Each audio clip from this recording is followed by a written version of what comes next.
السلام عليكم ورحمة الله وبركاته. اللهم صل وسلم وبارك على سيدنا محمد عليه أفضل الصلاة والسلام. ازيكم يا حبايبي؟ عاملين ايه؟ يا رب تكونوا بخير. النهارده بقى جايلكم بفيديو جديد كده.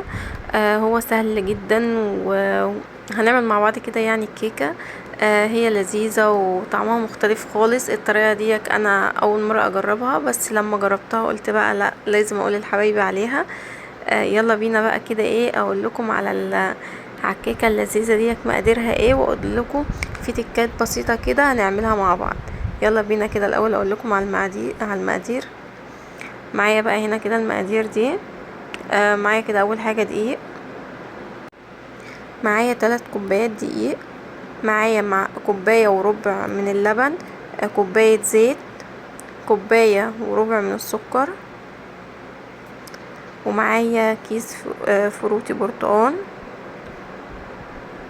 ومعايا كمان معلقة نشا كبيرة.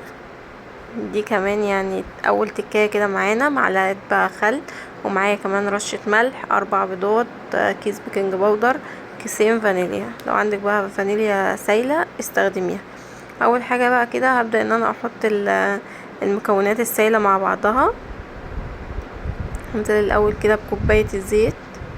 طبعا الكوبايات اللي انا بستخدمها المقادير كلها هي بنفس الكوباية اللي بعاير بيها، لازم اعاير بيها كل المقادير. ومعايا كوباية وربع من اللبن. هنزل عليهم بالسكر. معايا برضو كوباية وربع سكر.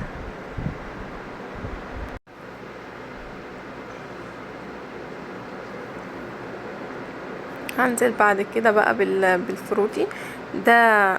اي حاجة يعني، هو كيس برتقان، اي حاجة بأي نوع عندك، اي حاجة ممكن تلاقيها بقى فروتي. في انواع كتير واسماء كتير موجودة، ممكن تستخدمي اي حاجة. بس ده هيديها طعم حلو للكيكة، هتلاقي معاكي طعم لذيذ ومختلف عن كل حاجة عن اي كيكة انت بتعمليها.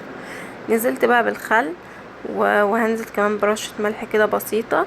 ومعايا البيض. وهنزل بقى بالفانيليا عليها.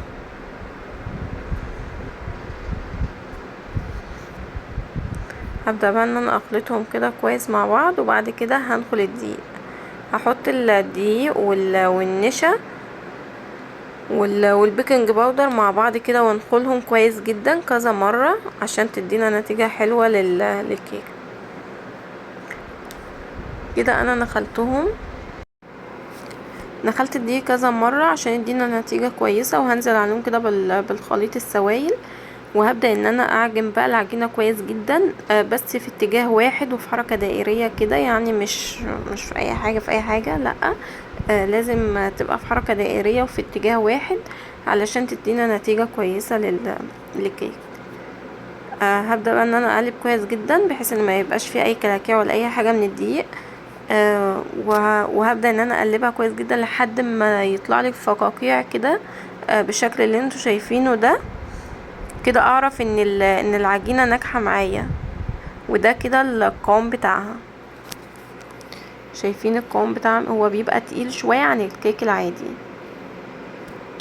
هجيب بقى صينية كده وادهنها زيت وهرش فيها رشة دي كده ونفضي على الرخامة. وبعد كده هنزل بالعجينة او بالعجينة معايا في الصينية. هكون مشغلة الفرن من اول ما بدأت ان انا اجهز في المقادير بتاع العجينة بتاع الكيك. وبعد كده هشغلها على درجة حرارة عالية من تحت، واشغل كمان الشواية. واول ما ابدأ ان انا ادخل الكيك الفرن هكون حطاها على الرف اللي تحت، بس هطفي الشواية هشغل بس الفرن من تحت على درجة حرارة هادية خالص لحد نص ساعة او نص ساعة و5 كده. هبدأ بقى ان انا افتح عليها واختبرها كده بشوكة او باي حاجة او بسكينة. لو لقيت السكينة طالعة معايا ما فيهاش اي حاجة يبقى كده تمام. لقيتها لسه عايزة شوية هسيبها كمان نص ساعة، عفوا هسيبها ربع ساعة بالظبط.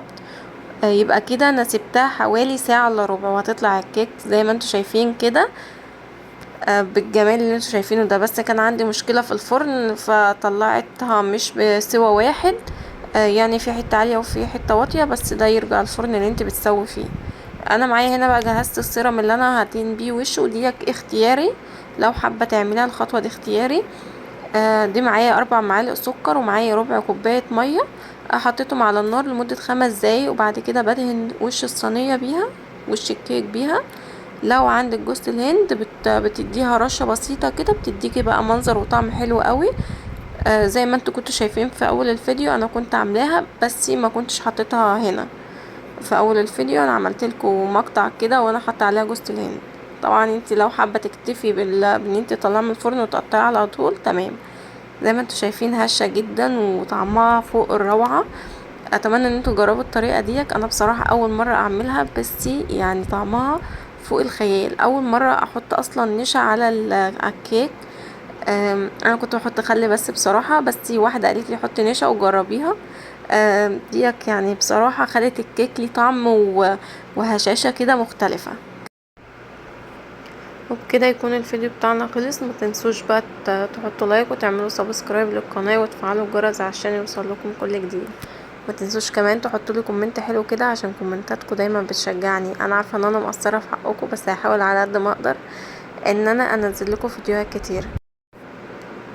واشوفكم على خير ومع السلامه.